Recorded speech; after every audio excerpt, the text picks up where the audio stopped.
actes de quelqu'un comme Kadhafi. Quand quelqu'un a tout le pouvoir, tout l'argent, qui n'a ni foi ni loi, il arrive même au niveau de bestialité, tellement indescriptible, tu ne comprends pas, mais il est abandonné à lui-même. Mais nous voyons même les pasteurs maintenant. Ils ont grandi sans argent, dans la pauvreté ou la modestie. Mais une fois qu'ils ont un peu de pouvoir financier, un peu de notoriété, nous les voyons aussi, malheureusement, abandonnés presque à eux-mêmes. Ils suivent le chemin de la perdition. On les voit aussi dans l'immoralité la plus absolue. Dieu te bénira. Oh, les jeunes filles trichent. Elles ne sont pas encore mariées, elles trichent dans des relations à gauche et à droite. Et après, il dit, Seigneur, souviens-toi de moi. Comment tu veux que tu te souviennes pas que toi, tu t'es déjà servi? Parce que vous êtes un Dieu par votre union à Jésus-Christ. Vous avez sur vous le casque de salut. Vous avez la justice. La justice, c'est une caractéristique des normes célestes. Je vous disais, lorsque vous cessez d'être conduit par la vanité de vos pensées, vous commencez à vivre selon les normes célestes. Et parmi les normes célestes, vous commencez à vivre une vie de justice. Je ne peux pas être juste si je m'accapare de toutes les offrandes de l'Église, comme les pasteurs le font actuellement d'une manière routinière. Il y en a que pour eux, peuvent envoyer leurs enfants en vacances en Europe, aux États-Unis. Mais les pauvres mamans qui sont dans l'église, eux, ils peuvent continuer d'aller chercher même les macas pour préparer. Oui, elles peuvent continuer à souffrir. Où est la justice là-dedans? Si toi, tu es dans les Mercedes, pourquoi tu ne peux pas aussi penser au peuple si tu t'en mets plein les poches? Il y en a qui aiment les cadeaux plus que celui qui donne les cadeaux. Il y en a qui aiment bien ce que Dieu peut donner, mais ils n'aiment pas Dieu lui-même. Mais vous avez tort. Commencez par aimer Dieu et il vous donnera le reste par-dessus.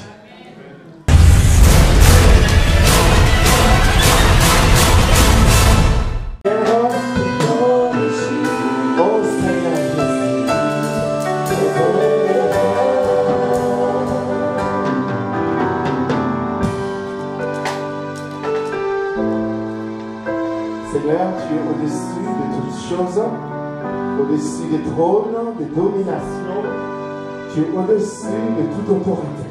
Et ce matin, nous te laissons la place pour que tu parles à l'Église. Sois béni, sois loué au nom de Jésus.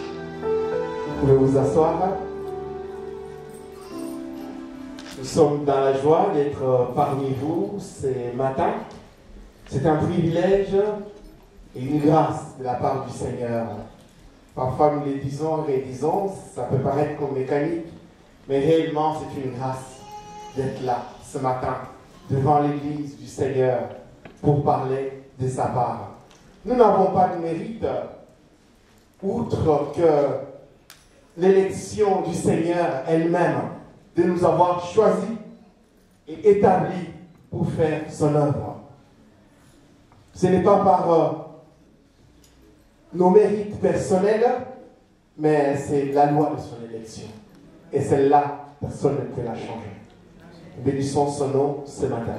Nous allons rapidement tourner nos Bibles dans les livres d'Éphésiens, en son 6e chapitre. Donc j'ai dit bonjour à l'Église et je voudrais également dire bonjour à nos amis internautes qui nous suivent sur Internet.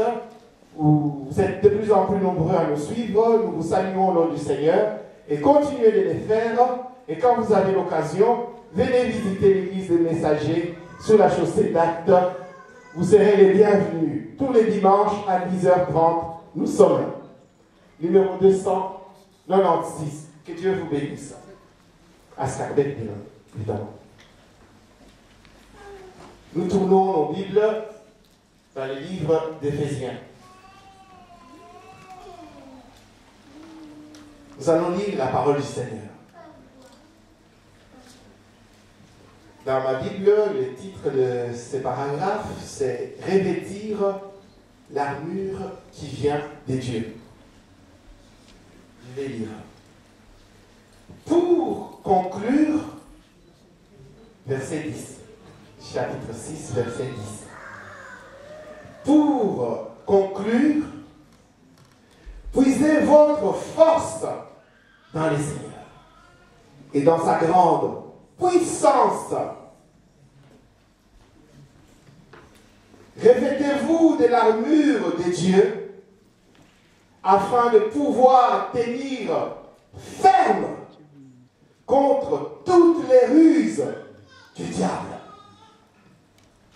Car nous n'avons pas à lutter contre les êtres de chair et de sang, mais contre les puissances, contre les autorités, contre les pouvoirs de ce monde des ténèbres et contre les esprits du mal dans le monde céleste.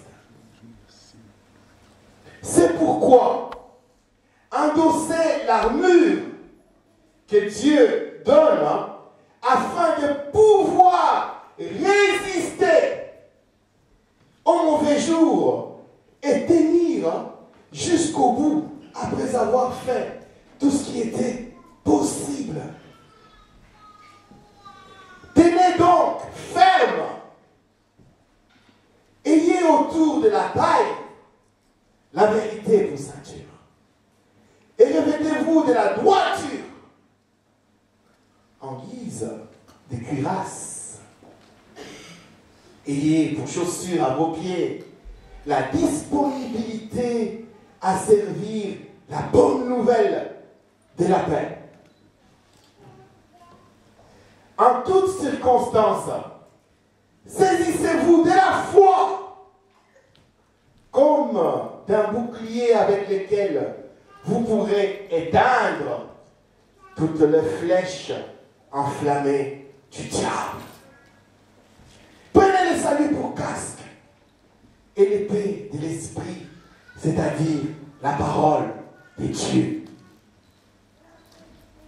En toutes circonstances, faites toutes sortes de prières et de requêtes sous la conduite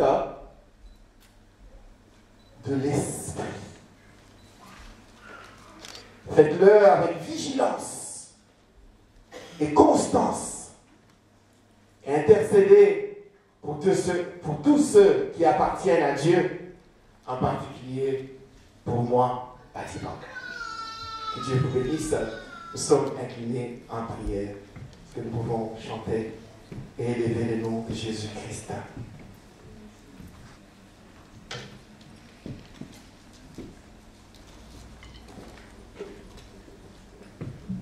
Si vous permettez, je vais laisser un peu ma cravate plus à l'aise. Accorde-moi, Seigneur.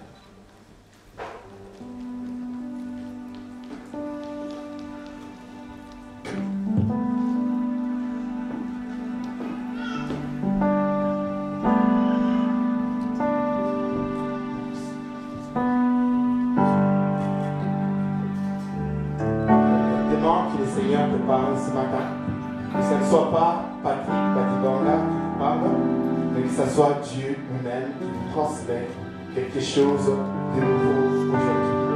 Parce que tu es Dieu.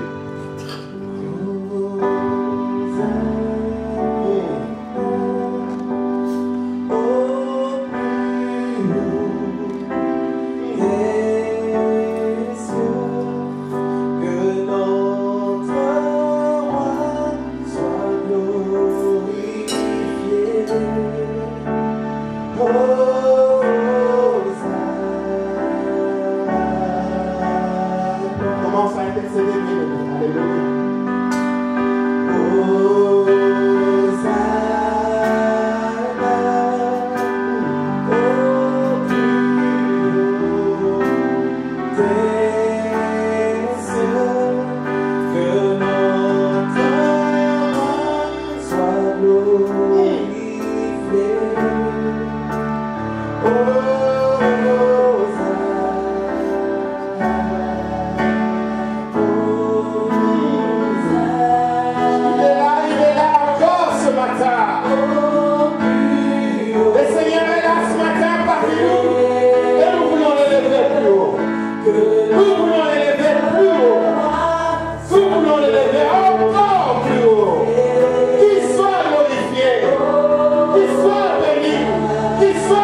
transmettre la vérité. Nous te laissons la place pour guérir le malade.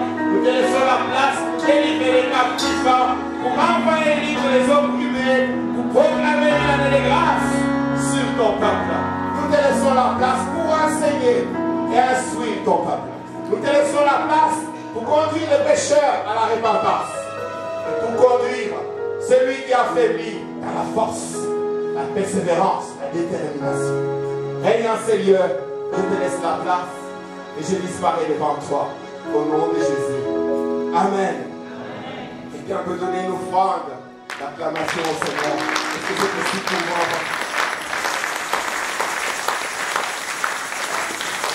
Merci. Excusez-moi de vous dire, parfois je me demande si vous réalisez ce que nous disons dans nos chants. Nous disons Jésus, nous t'élevons plus haut, plus haut. Et les gens sont assis. On s'attend à ce que l'Église soit debout dans l'adoration pour élever le nom de Jésus.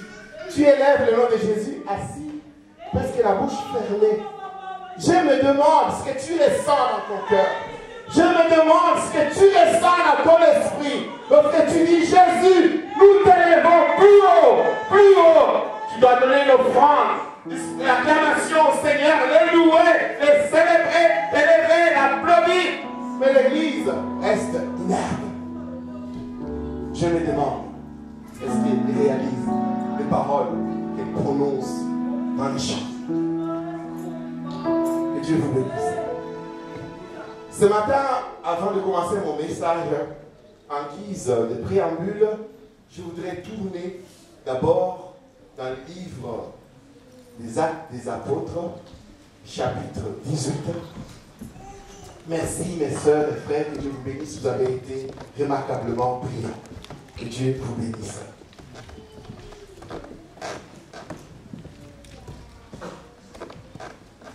Nous sommes dans le livre des Actes des Apôtres, chapitre 18, et nous lisons au 24e verset.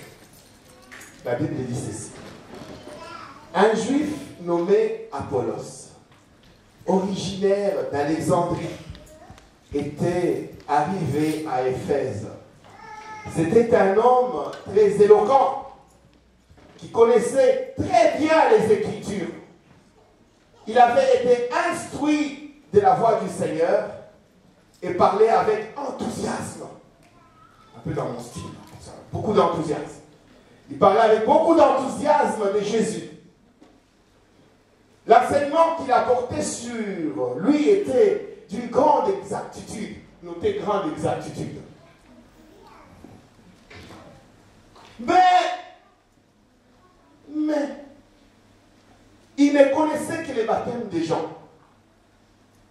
Il s'est mis donc à parler avec assurance dans la synagogue. Quand Priscille et Aquilas l'eurent entendu, ils les prirent avec eux et lui expliquèrent plus exactement. Lisez avec moi.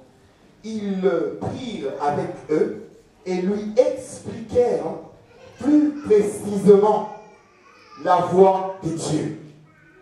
J'essaie de vous dire en préambule. Ce matin, je vais peut-être vous parler et vous dire des choses d'une manière différente de ce que vous avez toujours entendu jusqu'à. Mais laissez-moi vous dire que nous pouvons avoir un frère dans l'église, ou une soeur, une maman, un papa, très zélé, très enthousiaste. Oui, nous apprécions cela et nous encourageons cela. Mais l'enthousiasme et les zèles ne signifient pas toujours pour autant la connaissance de la parole. Quelqu'un peut être très zélé, mais il est très limité dans la connaissance de la parole. Son zèle est bien, certes, mais il faut à un moment donné qu'on lui enseigne plus précisément la parole du Seigneur. Il y a beaucoup de croyances populaires, mais lorsque nous les examinons à la lumière de la parole, nous nous rendons compte qu'elles ne sont pas exactes. Vous êtes très enthousiaste dans certaines choses, mais ce matin, je vais vous dire certaines choses au risque de vous refroidir. Mais non, ayez les yeux spirituels et les oreilles touchés par le Saint-Esprit pour entendre la voix du Seigneur. Cet homme, la Bible dit, il vient d'Alexandrie. Alexandrie, c'est en Égypte. Je fais un petit parallèle. il fait connaissance, il est parti d'Athènes et se rend à Corinthe. Et là, il fait connaissance d'un juif, Aquilas, et de sa femme Priscille. Et comme ils avaient le même métier que Paul, ils faisaient les tentes, Paul va habiter chez eux. Donc Paul les forme pendant 2 ou 3 ans. Il est resté là. Donc ces gens ont la connaissance. Alors, il se rend dans cette synagogue, il trouve quelqu'un qui vient d'Alexandrie en Égypte. Comment cet homme en Égypte a-t-il entendu parler du Seigneur? Quelque chose m'a fait, peut-être l'eunuque éthiopien. Vous vous rappelez l'eunuque éthiopien qui est parti et qui est retourné en Afrique. Peut-être a-t-il apporté la parole de Dieu là. Il venait d'être baptisé. Et nous voyons que cet homme, curieusement, il ne connaît que le baptême des gens. Il est enthousiaste. Il a une exactitude dans ce qu'il dit. Mais sa connaissance est limitée. Il fallait qu'on le prenne de côté et qu'on lui explique plus précisément la voix du Seigneur. Donc ce matin, je vais peut-être te dire des choses contraires à ce que tu crois, tu as comme connaissance, mais à la lumière de la parole, tu verras peut-être qu'il faut laisser tomber ce que tu avais jusque-là comme croyance populaire. Soyons aussi humbles d'apprendre. Et cet homme qui était éloquent, enthousiaste, il a appris et il a changé. Et moi, je crois qu'on l'a baptisé du Saint-Esprit par Priscille et Aquila. Et il a ajouté à la mesure de sa connaissance une autre dimension qu'il n'avait pas. Il était limité au baptême des gens, mais là, il a ajouté une autre dimension, le Saint-Esprit qu'il ne connaissait pas. Et ailleurs, Paul arrive quelque part. Il trouve les gens en train de servir Dieu. Et puis, il parle avec eux. Et il leur pose la question, mais vous êtes baptisés de quel baptême là? Et ils disent, nous, que le baptême des gens, exactement comme Apollos. Ils disent, et le Saint-Esprit? Et ils lui répondent, mais non seulement nous ne sommes pas baptisés du Saint-Esprit, mais nous n'en avons même jamais entendu parler.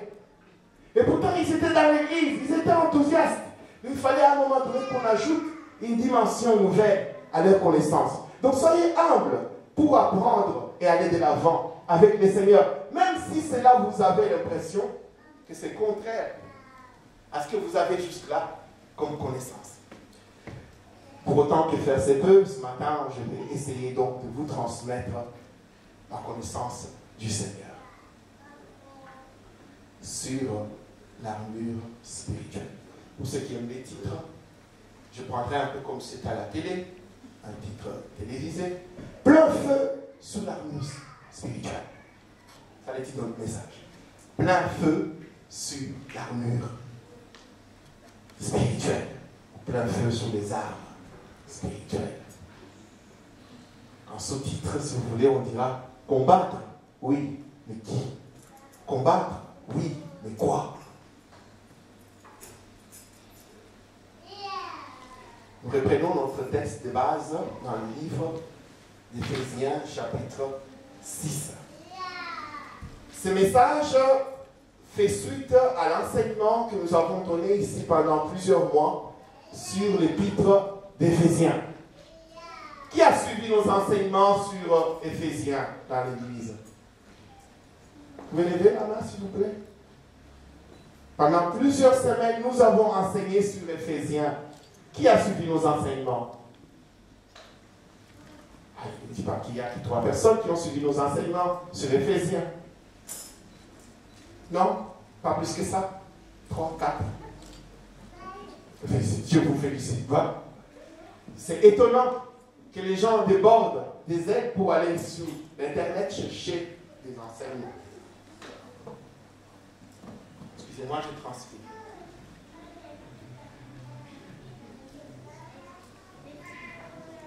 Mais étonnamment, même pas la moitié de l'Église n'a suivi les enseignements que nous donnons à l'Église. Nous avons pris des jeudis et des jeudis à enseigner. On nous reproche qu'il n'y a pas assez d'enseignements dans l'Église. Que nous prêchons beaucoup, nous enseignons peu. Mais voilà plusieurs mois que nous enseignons sur l'épître d'Éphésiens. Et j'ai quoi? 3, 4 mains qui s'élèvent. Et nous avons fini l'épître d'Éphésiens. Nous avons commencé Colossiens. Nous avons déjà fait le premier chapitre.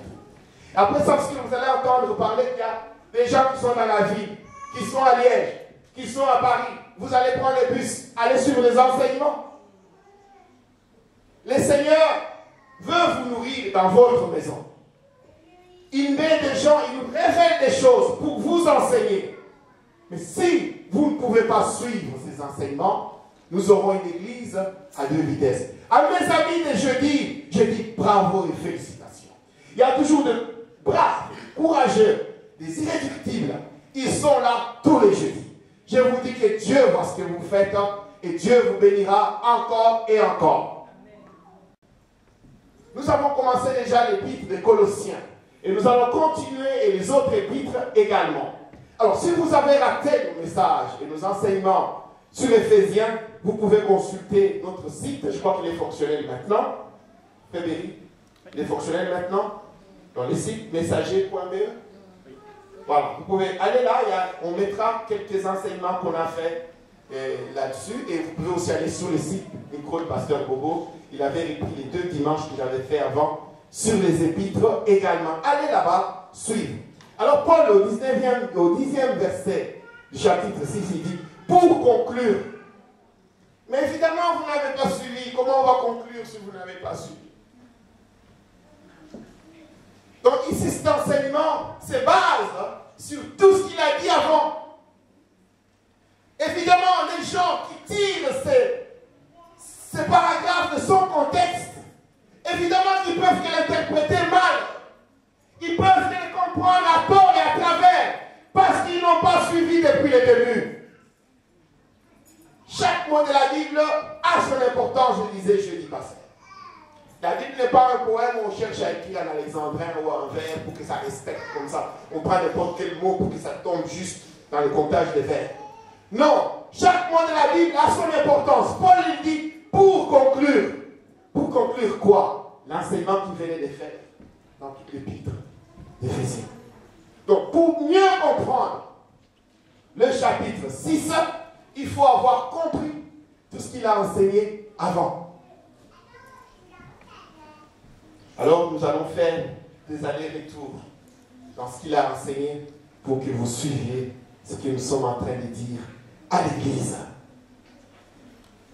La Bible dit, pour conclure, puisez votre force dans le Seigneur et dans sa grande puissance. Nous reviendrons sur la puissance du Seigneur dans notre conclusion. Il dit, revêtez-vous de l'armure de Dieu afin de pouvoir tenir ferme contre toutes les ruses du diable. Nous allons commencer par analyser ces choses calmement. En résumé, ce que Paul venait d'enseigner aux Éphésiens. Il leur enseignait qu'ils étaient exclus des alliances de Dieu. Que par eux-mêmes, ils étaient exclus du droit de cité en Israël. Qui n'avaient pas part aux choses de Dieu. Mais, grâce soit rendue à Dieu, qui nous a rendus capables d'avoir part au royaume. À cause de Jésus-Christ, mort sous la croix de Golgotha. Et Paul leur dit, donc grâce à votre union avec Jésus-Christ, maintenant vous avez droit de citer en Israël. Vous avez part aux alliances.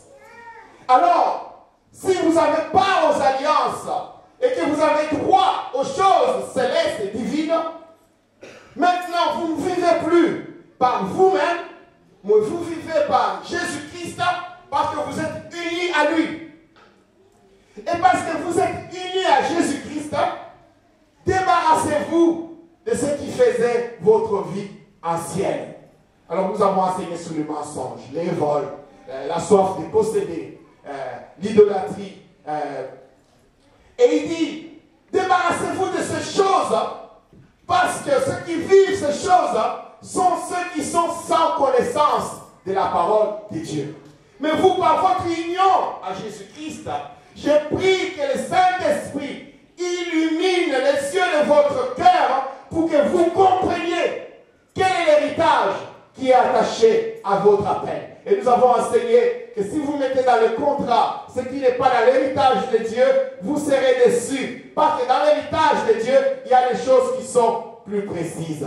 Les gens ont mis dans l'héritage spécialement les belles maisons et les belles voitures et l'argent. Oui, c'est possible que Dieu donne cela, mais ce n'est pas notre motivation dans l'évangile. Parce que l'héritage, d'abord, que Dieu nous promet, c'est la gloire céleste dans la vie éternelle dans sa présence. Et Paul de dire encore aux Éphésiens, maintenant débarrassez-vous de ce qui fait votre vieil homme. Parce que le vieil homme, c'est l'homme abandonné à lui-même. Et l'homme abandonné à lui-même marche selon la vanité de ses pensées. C'est pourquoi ce n'est pas étonnant que lorsque nous parlons de la soif de posséder, l'homme abandonné à lui-même, il a tellement la soif parce qu'il a la vanité de ses pensées qu'il est prêt à tout faire pour avoir de quoi acheter. Ce n'est pas étonnant que même lorsqu'ils sont au pouvoir, ils continuent d'acheter des villas et des villas qui n'habiteront jamais. Oh, ils ont peut-être mis les pieds une seule fois dans une villa qu'ils ont achetée à Rhodes ou je ne sais pas où. Ils ont mis les pieds une seule fois, mais ils ont dépensé des millions et des millions pour l'avoir, et après l'État belge a pris tout ça. Mais la soif de posséder était tellement grande qu'on pouvait piller tout son pays pourvu qu'on achète des villas et des villas et des villas. Mais pourquoi, pauvres gens? Je disais, pas pour excuser les bêtises d'une certaine république, mais je disais, mais si vous regardez de près, ces gens, ils étaient abandonnés à eux-mêmes. J'ai donné l'exemple, lorsque nous sommes en 73, qui ont fait la zarianisation, le maréchal, il a quel âge? Il est moins jeune. Il est plus jeune que moi, il a 44 ans. Et qu'est-ce qu'il a comme mentor? Il n'a pas de ligne directive de la parole du Seigneur comme toi et moi. Qu'est-ce qu'il a comme culture? Ben, pour se maintenir au pouvoir, il faut faire des fétiches. Et quand on a l'argent, il faut avoir plusieurs femmes. Il faut acheter. C'est ça la culture dans laquelle toute la Deuxième République au Congo a baigné. Mais moi, ils me font finalement pitié. Parce qu'ils étaient abandonnés à eux-mêmes, c'était des jeunes gens. Imaginez quelqu'un de mon âge, vous lui bombardez 40 millions de dollars en une fois.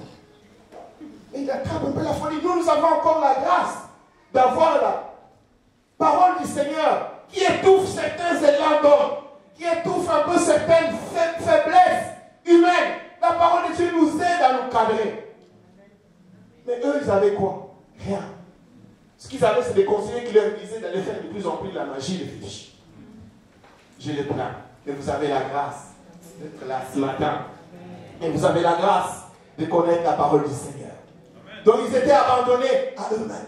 Alors Paul dit, ne faites pas comme les gens abandonnés à eux-mêmes, qui n'ont pas la culture des choses divines. C'est pourquoi il doit y avoir un avant et un après. Quand on connaît les seigneurs et quand on ne les connaît pas, ça doit être différent. Je vous ai dit que mon but, lorsque je peux rencontrer une prostituée, mon but n'est pas de lui dire d'arrêter sa prostitution.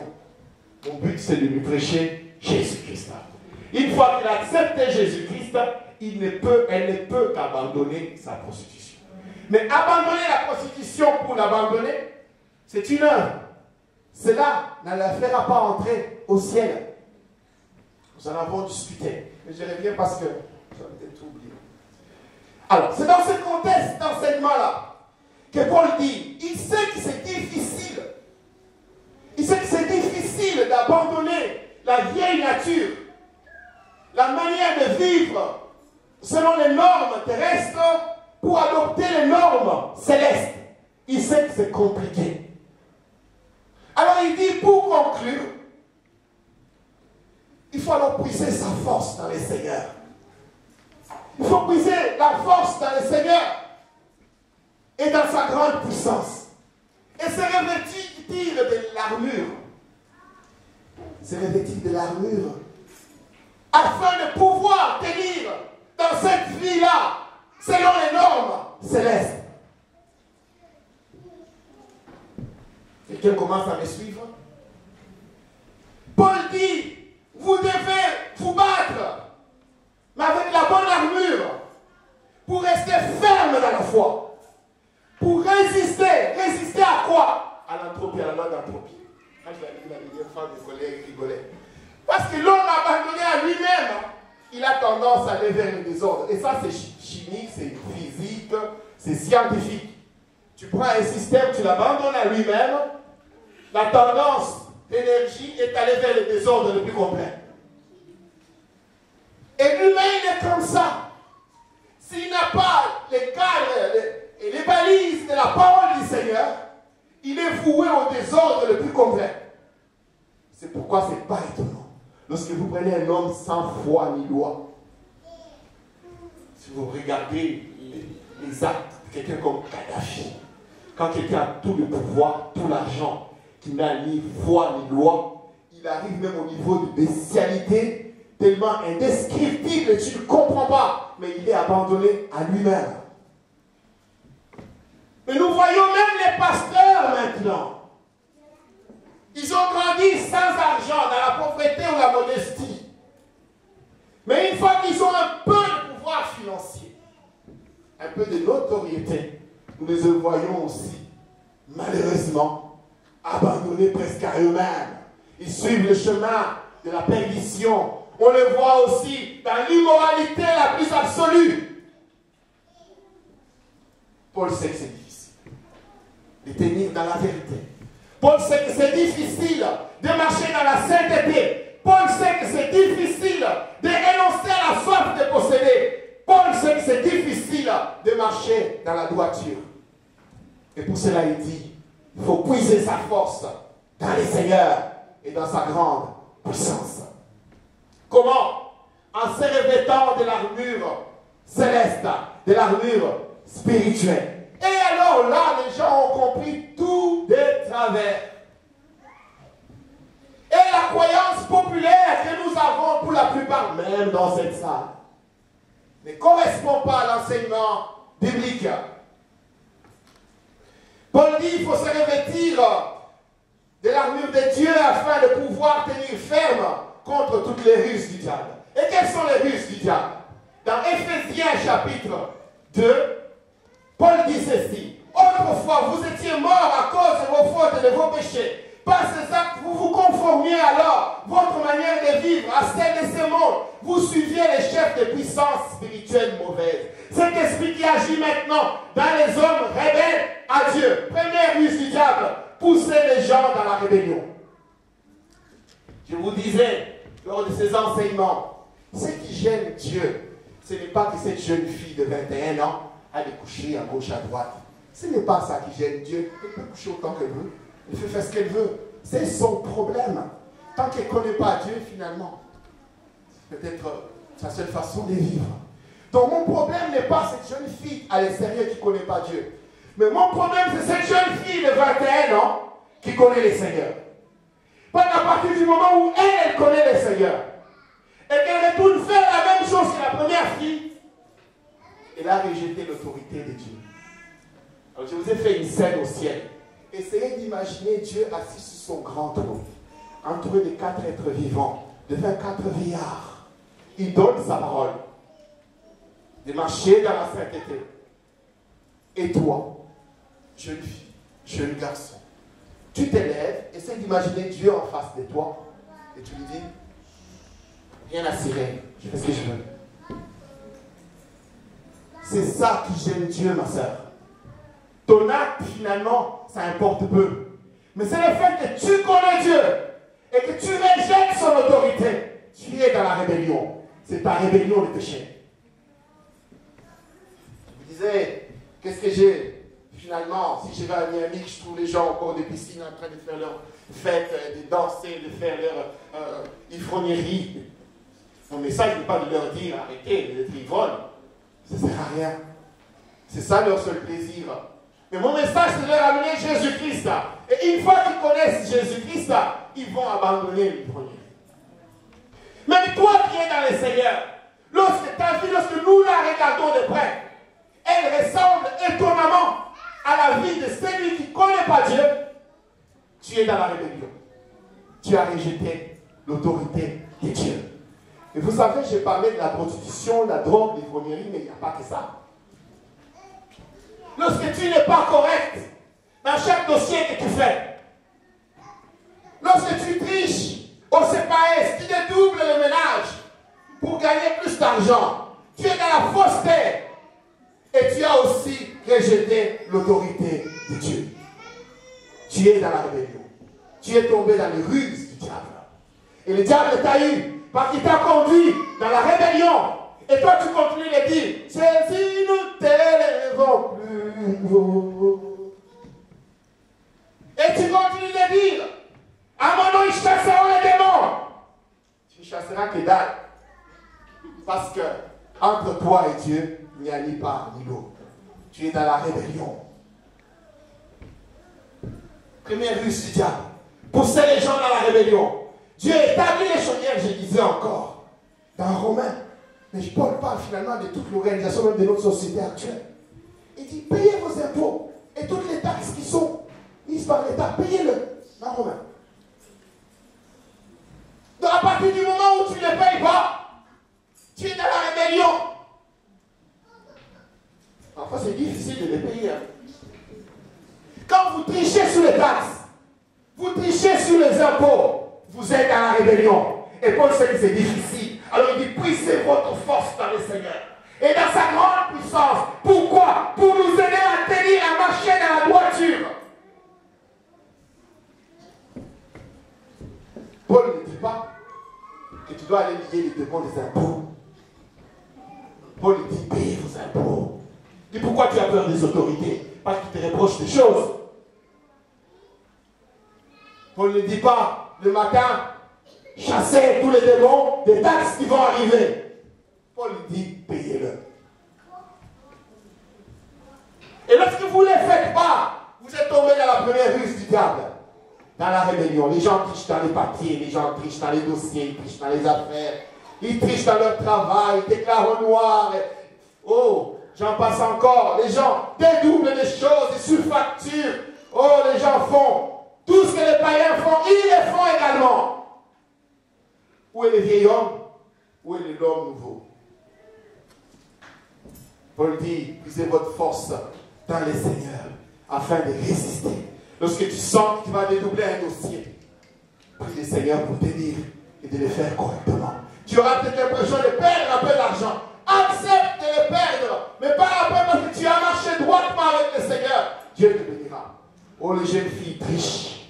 Ils ne sont pas encore mariés, elles trichent dans des relations à gauche et à droite. Et après, il dit, Seigneur, souviens-toi de moi. Comment tu veux que tu te souviennes pas que toi, tu t'es déjà servi?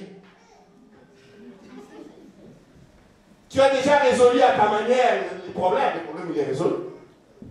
Alors, qu'est-ce que vous voulez que Dieu fasse? Vous l'avez déjà fait. C'est la rébellion.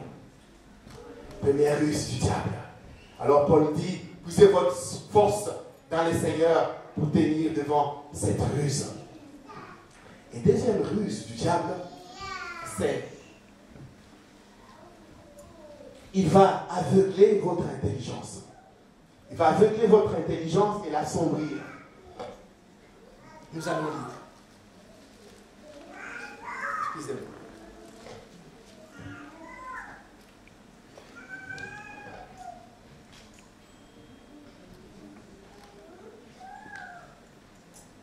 Nous lisons dans Éphésiens 4, verset 17. Donc je fais des allers et tout. Pour vous qui n'avez pas suivi tous ces enseignements, pour vous rattraper. 4, verset 17. Et la Bible dit ceci. Voici donc ce que je vous dis. Ce que je vous déclare au nom du Seigneur. Vous ne devez plus vivre comme les païens qui suivent leurs pensées vides de sens. J'en ai parlé. Pensées vides de sens. Ils ont en effet l'intelligence obscurcie. Ce n'est pas étonnant que pour la moindre chose, ils vont voir le marabout. Pour la moindre chose, ils vont voir les talismans. Ils ont l'intelligence obscurcie. Ils pensent qu'en faisant plusieurs copes, alors ils arriveront à s'en sortir dans la vie. Ils ont l'intelligence obscurcie. Ils pensent qu'en ayant 5 copains, 10 copains, ils auront l'argent à gauche, à droite. Ils pourront alors résoudre tous leurs problèmes financiers. Ils ont l'intelligence obscurcie. Ils pensent qu'en travaillant au noir, en chipotant, en trichant, alors ils résoudront leurs problèmes financiers. Ils ont l'intelligence obscurcie. Et sont étrangers à la vie que Dieu donne à cause de l'ignorance qui est à eux et qui provient de l'endurcissement de leur cœur. Ayant perdu tout sens moral, ils se sont livrés à l'inconduite pour se jeter avec frénésie dans toutes sortes de vices. Pourquoi? Parce qu'au départ, l'intelligence est obscurcie. Mais qu'est-ce qui se passe lorsque tu reçois Jésus-Christ? Paul dit ceci. Est-ce que vous devrez réellement être, pas seulement dans le chant et dans les danses, et dans l'excitation physique. Est-ce que vous devriez être? Paul dit. Mais vous, ce n'est pas ainsi que vous avez appris ce qui signifie pour vous le Christ. Puisque vous avez compris ce qu'il est. et qu'on vous a enseigné à vous qui êtes chrétiens, ce qui est conforme à la vérité qui est en Jésus. Cela consiste à vous débarrasser de votre ancienne manière de vivre, celle de l'homme que vous étiez autrefois, et que les désirs trompeurs mènent à la ruine, à être renouvelés par les changements de ce qui oriente vos pensées. Et à vous revêtir, nous revenons à revêtir, et à vous revêtir de l'homme nouveau, créé conformément à la pensée de Dieu, pour mener la vie juste et simple qui produit la vérité. Qu'est-ce que c'est la vérité? Que je dois aller vite, que le temps avance. Que lorsque vous êtes en Christ, la première opération que Dieu opère, c'est de renouveler les pensées et renouveler le moteur de vos pensées. Si vous pensiez avant qu'en termes de vos intérêts propres, mais une fois dans le Seigneur, tu penses au prochain. Tu as l'amour du prochain pour chercher l'intérêt de l'autre et non pas ton propre intérêt. Et lorsque tu cherches l'intérêt de l'autre, tu n'iras pas prendre sa femme parce que tu sais que tu feras souffrir. Tu n'iras pas le voler dans un dossier ou dans un acte parce que tu sais que tu fais souffrir l'autre. Parce que ta pensée, elle est renouvelée. Parce qu'avant, elle était centrée sur son propre intérêt. Mais maintenant, elle est centrée sur la parole du Seigneur. Je cherche l'intérêt de l'autre. Nous avons parlé de l'amour dans l'Église. Ceux qui sont en Christ, ils ont le changement de ce qui fait leur pensée, ce qui oriente leur pensée. Ce qui oriente tes pensées, c'est quoi? Rien que ton profit. Tu n'es pas encore sorti des ruses du diable. Alors là, vous voyez, vous commencez à sentir, mais il nous parle de l'amour spirituel, mais de quoi il cause là? Je ne sais pas si vous l'avez d'abord mal compris. Mais justement parce que Paul sait que pour laisser tomber la pensée vaine du païen, il faut se revêtir maintenant d'autres choses. Et remarquez bien, je peux avoir des serviettes s'il vous plaît, de mouchoirs. Paul dit, débarrassez-vous. Quand je me débarrasse, donc j'enlève ce que j'ai. Je reste sans rien. Merci beaucoup. Que Dieu te bénisse. Quand je me débarrasse, je reste sans rien. Mais si tu restes vide, la maison qui est vidée, elle est remplie encore par d'autres choses. L'homme abandonné à lui-même. Et Paul dit, une fois que vous êtes débarrassé, vous devez maintenant vous revêtir. Et pour conclure, c'est ça qu'il dit. C'est revêtir maintenant de quoi? Nous avons dit, qui dit, c'est pourquoi endosser l'armure que Dieu donne afin de pouvoir résister aux mauvais jours et tenir bon jusqu'après avoir fait tout ce qui était possible. Et il commence maintenant à citer des choses. Mon message ne sera pas de vous expliquer chaque arme, c'est de vous faire comprendre le sens de ce qu'il veut dire. Paul dit ceci. Tenez donc ferme, ayez autour de la taille la vérité pour ceinture, et revêtez-vous de la droiture en guise de cuirasse. Et d'abord, ce qu'il cite, lorsque nous regardons de près ce que Paul cite, finalement, c'est l'armure que Dieu lui-même porte. Tournons nos Bibles dans Ésaïe chapitre 5 à 9. Vous allez voir comment la Bible est belle.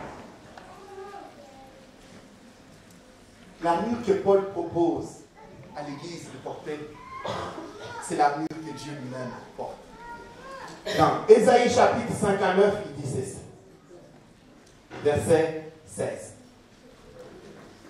La Bible dit. Mais l'Éternel a vu avec indignation qu'il n'y a plus de droit. Il n'a trouvé personne qui intercède. Il s'en est étonné. Dieu est étonné que tu n'intercèdes pas. Dieu est étonné que tu ne pries pas. Dieu est étonné que tu restes inerte. Dieu est étonné que tu ne te sentes pas concerné par ce qui se passe dans l'Église. Alors Dieu dit ceci, il n'a trouvé personne qui intercède et il s'en est étonné. Alors son propre bras lui est venu en aide et sa justice a été son soutien. Lisez avec moi le 17e verset. Il se revêt de la justice comme d'une cuirasse. Et tournez Éphésiens, regardez en même temps. Il se revêt de la justice comme d'une cuirasse Et il s'est mis sur la tête les casques du salut. Regardez dans Ephésiens 6, en même temps, en qui c'est unique, il s'est drapé de la rétribution. Donc, et le titre dans ma Bible, on dit, Dieu intervient. Lorsque Dieu intervient dans la bataille, il porte lui-même la justice. Il porte lui-même le casque de salut. Alors lorsque Paul propose à l'Église de porter ces choses, qu'est-ce que Paul essaie de dire à l'Église? Revêtez-vous de Dieu lui-même. Lorsque vous êtes un Dieu par votre union à Jésus-Christ, vous avez sur vous le casque de salut. Vous avez la justice. La justice, c'est une caractéristique des normes célestes. Je vous disais, lorsque vous cessez d'être conduit par la vanité de vos pensées, vous commencez à vivre selon les normes célestes. Et parmi les normes célestes, vous commencez à vivre une vie de justice. Je ne peux pas être juste si je m'accapare de toutes les offrandes de l'Église, comme les pasteurs le font actuellement d'une manière routinière. Il y en a que pour eux, eux peuvent envoyer leurs enfants en vacances en Europe, aux États-Unis. Mais les pauvres mamans qui sont dans l'église, eux, ils peuvent continuer d'aller chercher même les macas pour préparer. Oui, elles peuvent continuer à souffrir. Où est la justice là-dedans? Si toi, tu es dans les Mercedes et Mercedes et Mercedes, pourquoi tu ne peux pas aussi penser au peuple? Si tu t'en mets plein les poches, tu vis encore selon les normes terrestres. Mais la caractéristique de ceux qui sont en Dieu, ils sont revêtus de Dieu lui-même. Et Dieu lui-même, il porte la justice. Et Dieu, il porte le casque du salut. Et lorsque nous regardons, lorsque Ésaïe, dans chapitre 11, il décrit le Messie, il décrit le temps messianique. Il dit le Messie, lorsqu'il viendra, il aura à sa taille la ceinture de justice et de fidélité. Oh, j'ai parlé de la fidélité au cours de mariage ici. Oh, combien sont infidèles, non seulement parce qu'ils ont été voir d'autres femmes, mais parce qu'ils ne prennent pas soin de leurs femmes, parce qu'ils ne tiennent pas les promesses de je te protégerai contre les attaques intérieures et extérieures. Vous êtes infidèles. Mais lorsqu'il est décrit par Ésaïe, il dit, il a la ceinture de fidélité, il a la ceinture de justice autour de sa taille. C'est dans Éphésiens Ésaïe chapitre 11. Oui, il parle du Messie, mais réellement, lorsque nous regardons l'armure dont Paul parle, nous tournons rapidement nos Bibles dans Romains pour voir qu'est-ce que cela signifie encore à la lumière de la parole. Romains.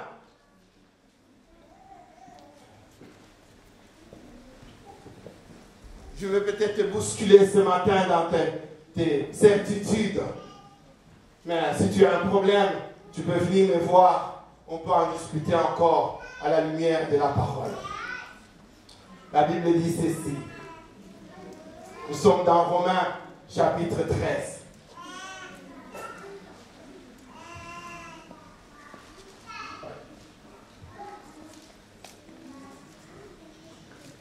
La Bible dit ceci.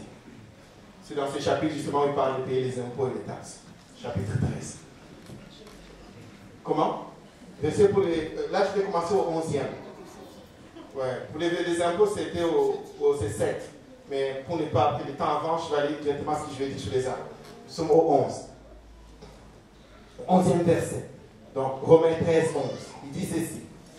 Faites ceci d'autant plus que vous savez en quel temps nous vivons.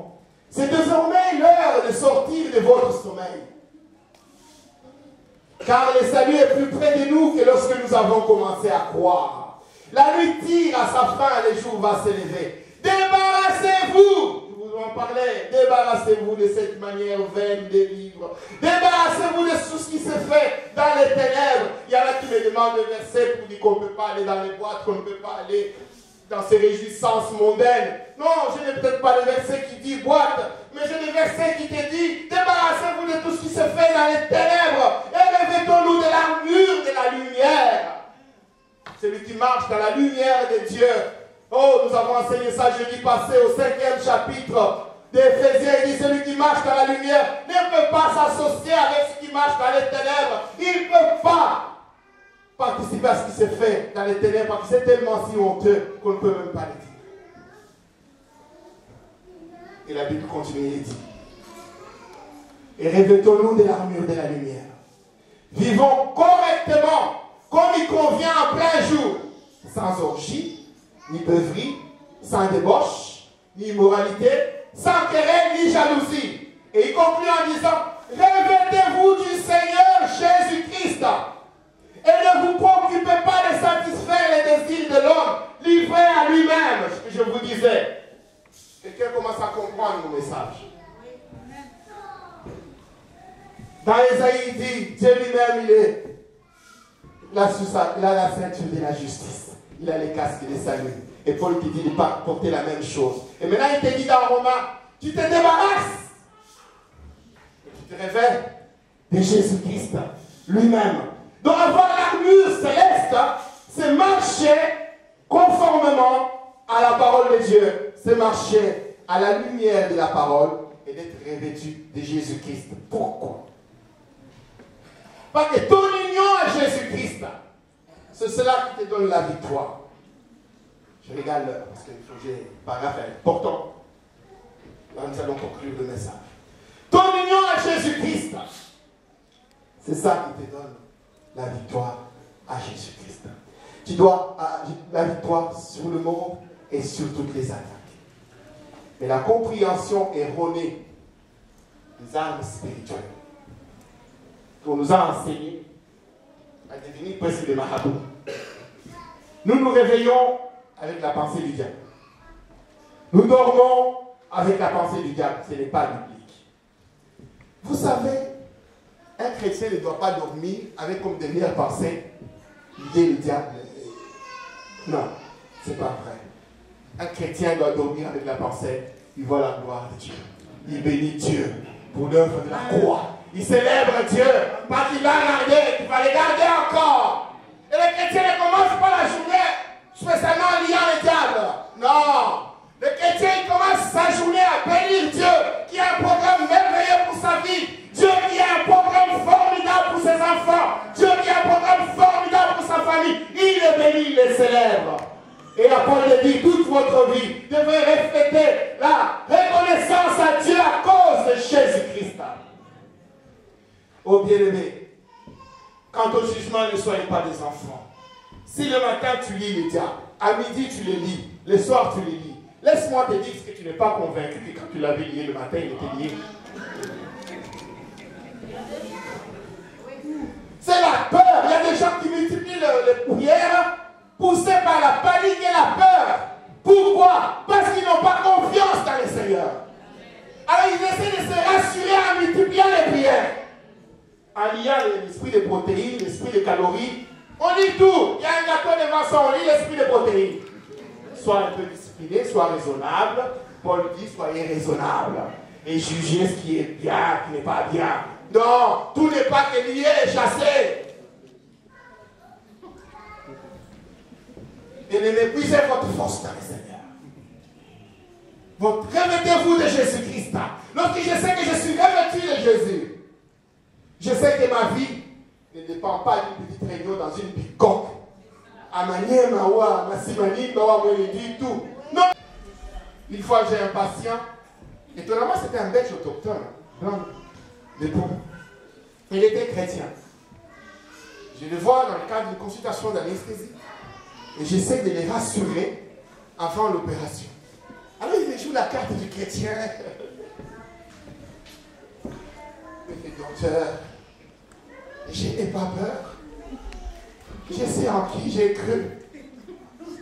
Oui, moi je dis oui, mais ici, bon, c'est l'anesthésie, il y a toujours un petit stress endogène. Donc on donne une médication pour que vous soyez quand même relax. Je n'ai pas peur, je sais en qui. Il sent qu'il n'a pas peur, mais tout son lit tremble et panique. Sa voix est tremblotante. Docteur, je n'ai pas peur. Moi, je sais, je suis tranquille. Mais il y a la panique. La plupart des chrétiens sont comme ça. Ils confessent qu'ils n'ont pas peur.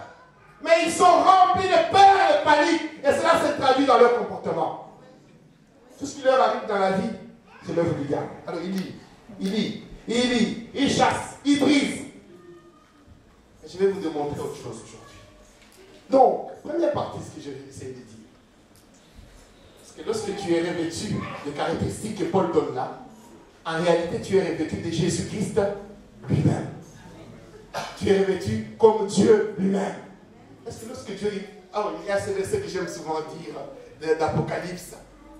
Quand Jésus va à la bataille. Souvent, je le dis dans mes prières. Jésus est assis sur un cheval blanc. Il va à la bataille, il combat, il remporte la victoire. Sur sa cuisse, un nom véritable.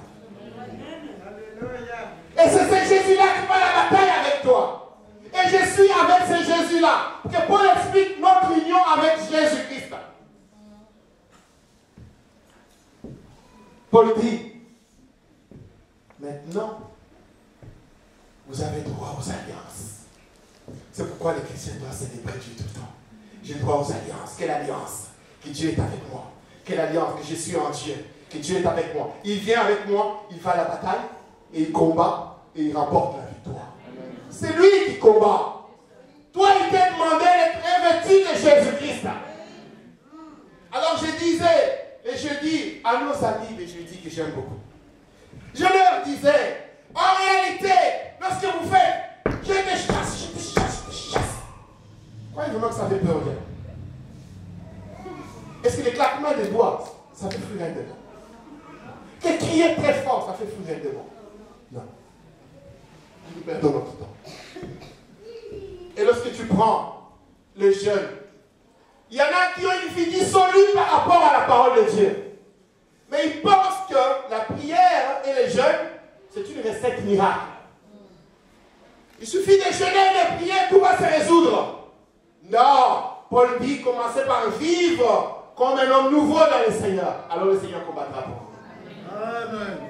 Une fois, Béni nous racontait un vers, il disait, il appelait chez un multimillionnaire pour prier pour lui. Il a atteint le cancer, il a l'article de la mort. Alors lui, il arrive, déjà Béni, il a une très belle maison, hein. Des villas luxueuses. Mais lorsqu'il nous parle de ça, il dit qu'il était impressionné quand il arrive dans la villa de cet homme-là. Il y avait des marbres extraordinaires qu'il n'avait jamais vus. Alors sa jeune femme vient le chercher et l'amène juste dans la chambre. Dans la chambre, c'est un grand salon, c'est tout ce que vous pouvez imaginer. Mais l'homme, il est mourant. Les biens matériels ne sauvent personne. Il est mourant, alors on amène Bénigne pour qu'il prie pour cet homme. Mais finalement, Bénigne commence par lui parler de Jésus. Mais lui prend du temps à parler de Jésus. Eux, ils s'énervent. La femme et l'homme s'énervent. Et à la femme de lui dire, monsieur, vous allez prier pour lui pour qu'il guérisse ou vous allez continuer à lui sourire comme ça? Pourquoi? Ils ont pensé que Dieu, la prière, c'était comme des talismans des riches. Sortez de cette conception-là. Il ne suffit pas de jeûne et de prière, corrige ta vie. Marche avec le Seigneur. Mets Dieu à la première place. Laisse Dieu faire. Tu n'es pas marié, il va te trouver le mari. Tu n'es pas marié, il va te trouver la femme. Ne triche pas. Lorsque tu triches, tu as résolu à ta manière. Et après, ne fais pas le jeûne de 3 jours. Juste avec ta boîte de nuit, quand même, un peu de respect. Et tu commences à jeûner, à prier. Ah, maintenant, c'est la recette miracle. Non, il n'y aura pas de miracle pour toi. Tu ne chasseras personne. Et Bénigne dit, il a essayé de lui parler de Jésus. Non, eux, ce qui leur intéressait, c'était la guérison. Il y en a qui aiment les cadeaux plus que celui qui donne les cadeaux. Il y en a qui aiment bien ce que Dieu peut donner, mais ils n'aiment pas Dieu lui-même. Mais vous avez tort. Commencez par aimer Dieu et il vous donnera le reste par-dessus. Mais pourquoi finalement nous ne devrions pas avoir peur? Nous ne devions pas passer notre vie à lier, à chasser les démons. Mais nous devions plutôt passer notre vie à glorifier Dieu, à le bénir. Pourquoi? Alors quelqu'un est en train de se dire, mais frère Patrick est en train de balayer tout ce que... Non, je ne dis pas que les démons n'existent pas. Je ne dis pas que le diable n'attaque pas les gens. Je ne dis pas cela. Mais je dis ceci à la lumière de la parole. L'arme la plus redoutable contre le diable, c'est une vie centrée sur Christ. C'est une vie conforme à la parole de Dieu, une vie à la lumière de la parole de Dieu. C'est ça l'arme qui fait tomber l'ennemi. Ce n'est pas les jeûnes et les prières. Ce n'est pas parce que vous êtes privé de manger les steaks que ça va faire quelque chose d'extraordinaire. Mais si vous voulez bien comprendre même le sens de jeûne et de prière, finalement, c'est ce que je suis en train de dire. Pourquoi pas qu'au moment des jeûnes, curieusement, les gens font attention pour être corrects, pour ne pas faire des péchés. Quand ils sont enfermés en prière, en retraite. C'est pourquoi ces moments de recueillement-là, parfois, attirent une grâce de Dieu. Mais c'est des moments de grâce spécifiques, particuliers du moment. Comme je le disais, n'ayez pas une sainteté de circonstances, mais une sainteté comme mode de vie.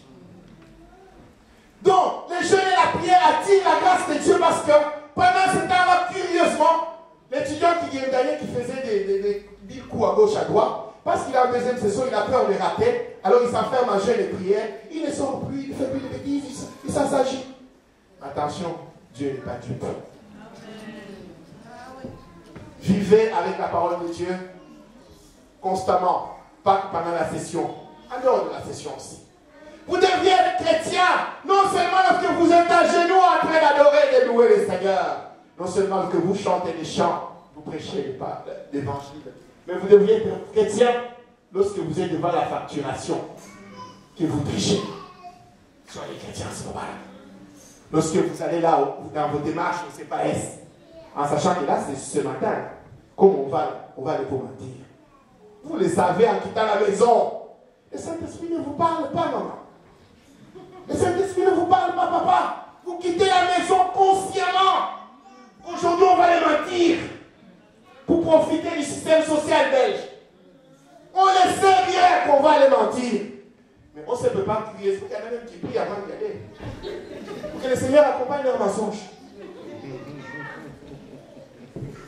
Oh Seigneur, aie pitié de nous. Église de Dieu, quant au jugement, ne soyez pas des enfants. Alors quand vous avez fini là, vous vous enfermez 2 jours dans le jeûne en train de lier, de chasser. Ah non, vous ne chasserez que dalle. Ils ne partiront pas. C'est pour ça que vous êtes obligés de répéter tout le temps. À midi, vous chassez, à 12h, vous chassez, le soir, vous chassez. Ils ne partent pas. Parce que votre vie est vide. Vous n'avez rien en vous pour les chasser. Vous n'avez aucune capacité. Parce qu'en réalité, il y a un chant là qu'on chante en Lingala. Le combat, c'est à Dieu. La victoire, c'est à nous. Celui qui fait le combat, c'est Dieu lui-même. Mais si vous n'êtes, Dieu n'est pas avec vous. Parce que votre vie ressemble étrangement à la vie de païens. Dieu n'est pas avec vous, mon frère. Dieu n'est pas avec vous, ma soeur. C'est ça le vrai combat que tu dois mener dans ta vie. D'avoir Dieu avec toi. De vivre dans la parole du Seigneur. Pour que lui-même t'accompagne. Et qu'il fasse la bataille à ta place. Et je vais terminer. Je vais terminer en vous démontrant. Nous revenons sur le premier verset que nous avons lu. Tirez votre force dans le Seigneur et dans sa puissance. Ceux qui sont venus déjà les jeudis ont appris avec nous. Mais avant de dire cela, je voudrais juste encore ajouter dans Éphésiens toujours 6, parce que là, je ne suis pas d'accord non plus avec l'autre courant. Donc je dois aussi équilibrer ça. Au 18e verset, il dit: en toutes circonstances, faites toutes sortes de prières et de requêtes sous la conduite de l'Esprit. Je ne vous ai pas dit, Église de Dieu, de ne pas prier et qu'il suffit. Je marche, je n'ai pas dit non plus de ne pas jeûner. Et j'ai dit qu'il faut jeûner et de prier en appui à votre vie qui est conforme à la parole du Seigneur. Amen. Si vous n'avez pas une vie conforme avec la parole de Dieu, commencez par vous y conformer. Yes. Alors vos prières auront un sens. Sinon vos prières ne seront que des récitations mécaniques qui ne servent à rien. Vous aurez beau battre les doigts, claquer les doigts, taper au sol, ça ne sert à rien. Paul dit à tout moment, priez, faites des prières de toutes sortes sous la conduite de l'Esprit. Mais l'Esprit, vous l'aurez comment? Avec votre vie là, moi je ne suis pas sûr que vous l'avez. Ah non, maman, je ne suis pas d'accord. Je ne suis pas sûr que vous l'avez. Papa, je ne suis pas d'accord que vous avez le Saint-Esprit, jeunes gens. Je ne suis pas d'accord que vous l'avez. Si votre vie ne reflète pas l'évangile du Seigneur, et que vous vivez comme un homme abandonné à lui-même, c'est conformément juste à ses désirs, à ses volontés, trichant ou tout bouchant. En disant tricher, je ne sais pas comment il dit tous les exemples, mais le Saint-Esprit te parle, tu sais dans quoi tu triches. En vivant de cette manière-là, le Saint-Esprit ne te conduira pas dans les prières. Tes prières que tu fais de 6 h du matin à lier à 12 h tu lis, tout ça c'est toi-même, ce n'est pas ça. Mais lorsque tu es avec Dieu réellement, le Saint-Esprit te révélera le moment où il faut prier. Te révélera la sorte de prière qu'il faut faire à chaque cas. Il faut prier aussi. Je ne dis pas qu'il y a certains qui ont l'art de caricaturer les messages. Il y en a juste cet après-midi qui vont raconter que le pasteur Patrick a dit il ne faut pas prier, il suffit juste de respecter la parole de Dieu et tout se fait tout seul. Je n'ai pas dit ça. Paul dit en toutes circonstances, faites toutes sortes de prières et de requêtes sous la conduite de l'Esprit. Pas par la panique, pas de prières poussées par la panique, pas de prières poussées par l'inquiétude. Parce que Paul dit, ne vous inquiétez de rien, mais en toutes choses, faites connaître vos besoins par des prières et des supplications. Il est important de prier, il est important de continuer de prier et d'intercéder, parce que Dieu veut cela. Et dans Ésaïe 59, nous avons dit que Dieu s'étonne quand personne ne prie. Vous avez déjà oublié 59. Ésaïe 59. Venons de le lire. Et il s'étonne que personne n'intercède. Pourquoi? Parce que prier, c'est se mettre d'accord dans le même corps de Dieu pour prendre la décision sur les choses et déterminer l'histoire ensemble avec Dieu. Mais écoutez mon message, je vais vous le donner encore maintenant pour terminer. Paul dit, puisez votre force dans le Seigneur et dans sa puissance. Alors nous tournons encore toujours dans les Éphésiens. Vous voyez tout ce que vous avez raté les jeudis. Toutes ces choses, nous en avons discuté, et vous, en train de regarder les télé, les séries américaines à la télé. Après vous dites, oh, il n'y a pas d'enseignement chez nous. Il y en a, mais vous n'êtes pas. Alors nous disons, pourquoi je ne dois pas avoir peur de puissance, de domination, des autorités, des Mouénédis tout, des Kikwit, des Likassi, hein? Des Yakoma, des Bruges, des Dakar. Tu ne dois pas avoir peur de cela, parce que Dieu est avec toi. Et je voudrais dire spécialement à notre sœur Mariama, peut-être que la culture chrétienne est encore une nouveauté pour elle. Je voudrais te dire, ma sœur, le christianisme ne consiste pas à un récit de règles de ne fais pas, fais ça, fais pas, fais non. Le christianisme, c'est vivre réellement avec Jésus-Christ. C'est une vie réelle. Amen. On vit avec Dieu. On vit avec Dieu, on marche avec Dieu. On marche avec Jésus-Christ. Et lorsqu'on est dans ces conditions-là, on n'a pas peur. Et dans Éphésiens, chapitre 2, la Bible dit ceci. Verset 4. Je vais aller vite, donc dans 5 minutes, j'ai fini. La Bible dit ceci. Mais Dieu est riche en bonté, aussi à cause du grand amour dont il nous a aimés, alors que nous étions spirituellement morts. Nous avons parlé de la mort spirituelle dans l'église, nous avons parlé de ça jeudi. Allez consulter nos images. À cause de nos fautes, il nous a fait vivre les uns les autres avec le Christ. C'est par la grâce que vous êtes sauvés. Comment? Par notre union avec Jésus-Christ. Dieu nous a ressuscités ensemble et nous a fait siéger ensemble dans le monde céleste. Il a fait afin de démontrer pour tous les âges à venir l'extraordinaire richesse de sa grâce qu'il a manifestée en Jésus-Christ par sa bonté envers nous. Maintenant, comment on fait quand on étudie la Bible? Pour bien comprendre. Le lecteur de Bruce, qu'est-ce qu'il fait? Il a lu ça comme ça, il passe à autre chose, il ne s'est pas posé des questions, ce que ça veut dire. Mais nous, ce matin, nous posons des questions. Il dit que Dieu nous a ressuscités ensemble et nous a fait siéger ensemble dans le monde céleste. Il nous a ressuscités par notre union avec Jésus-Christ. Et il nous a transportés dans le monde céleste. et nous a fait siéger ensemble avec Jésus-Christ. La question maintenant, c'est de savoir dans quelles conditions Jésus est dans le monde céleste. Pas que les conditions dans lesquelles Jésus est dans le monde céleste, c'est ça nos conditions. Vous êtes d'accord? Je réponds. Paul dit, nous étions morts par nos fautes et nos péchés. Mais par notre union avec Jésus-Christ, Dieu nous a ressuscités ensemble. Et nous a fait siéger ensemble. Je répète 2 fois ensemble. Il nous ressuscite ensemble avec Jésus. Et il nous fait siéger ensemble avec Jésus dans le monde céleste. Maintenant la question c'est, Jésus, dans quelles conditions est-il dans le monde céleste? Et ces conditions seront les nôtres. Maintenant nous revenons dans Éphésiens chapitre 1. Oh, comme j'aime la vie. Elle est d'une beauté, elle est d'une richesse. C'est une nourriture succulente. Alors nous sommes dans Éphésiens chapitre 1. La Bible dit ceci. Je suis au 17e verset. Il dit ceci. Je demande. Oh, si vous permettez, je vais lire à partir du 15e parce que j'aime ce que Paul dit.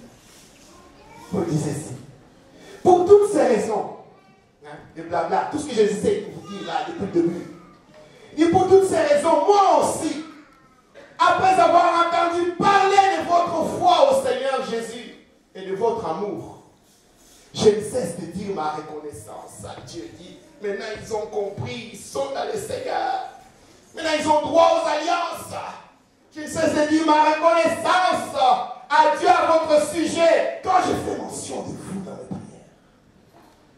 Et il dit au 17e, je demande que le Dieu de notre Seigneur Jésus-Christ, le Père qui possède la gloire, vous donne par son esprit sagesse et révélation pour que vous le connaissiez, qu'il illumine ainsi votre intelligence, alors que celle des païens est obscurcie. Mais le Seigneur illumine notre intelligence afin que vous compreniez en quoi consiste l'espérance à laquelle vous avez été appelés. Quelle est la glorieuse richesse de l'héritage que Dieu vous fait partager avec tous ceux qui lui appartiennent. Oh, écoutez ce que la Bible dit. Et quelle est l'extraordinaire grandeur de la puissance qu'il met en œuvre à notre faveur, à nous qui plaçons notre confiance en lui, oh bien-aimé. Il est question d'avoir confiance en Dieu. Il est question d'avoir la certitude que lorsque je déclare une chose au nom de Jésus-Christ, alors que ma vie est conforme à la parole du Seigneur, la réunion faite au bord des rivières ne changera rien sur ma vie. J'ai confiance au Seigneur. À nous qui plaçons notre confiance en lui. Et Paul dit, cette puissance, en effet, il a déployé, mettre en mouvement, mettre en action. Il a déployé dans toute sa force cette extraordinaire puissance. Il a mis en œuvre, il a déployé dans toute sa force, en la faisant agir dans le Christ, lorsqu'il a ressuscité d'entre les morts.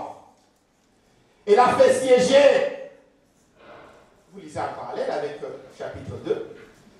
Il nous a ressuscités ensemble et nous a fait siéger ensemble. Et maintenant, ici, la Bible dit, en la faisant agir dans le Christ, lorsqu'il a ressuscité d'entre les morts, il a fait siéger à sa droite dans le monde céleste. Là, le Christ est placé bien au-dessus. Oh! Au-dessus de toute nation, au-dessus de toute domination. Et la Bible dit, là le Christ est placé bien au-dessus de toute autorité, de toute phase de deuxième république.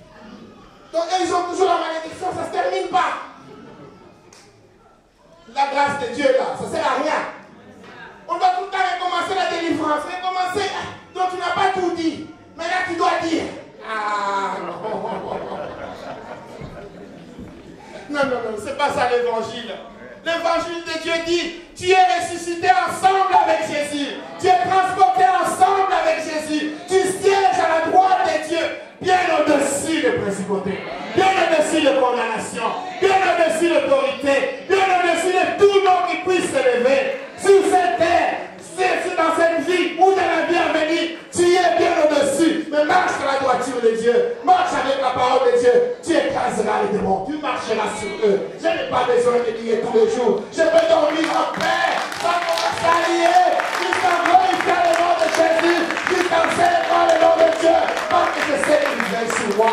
Parce que je sais que mon Rédempteur est avec moi. Il veillera sur moi. Celui qui veille sur moi ne sommeille, il est dort. Il est avec moi. Que moi je dors pour que je me repose. Je n'ai pas besoin tout le temps de claquer les doigts. Je dois surtout remercier les Seigneurs. C'est ça le vrai combat avec les Seigneurs. Bien-aimés, je termine par là. Et je voudrais vous dire, nous continuons ces enseignements tous les jeudis. J'aurais voulu que le jeudi, on se retrouve tous comme vous êtes là, pour approfondir encore la parole.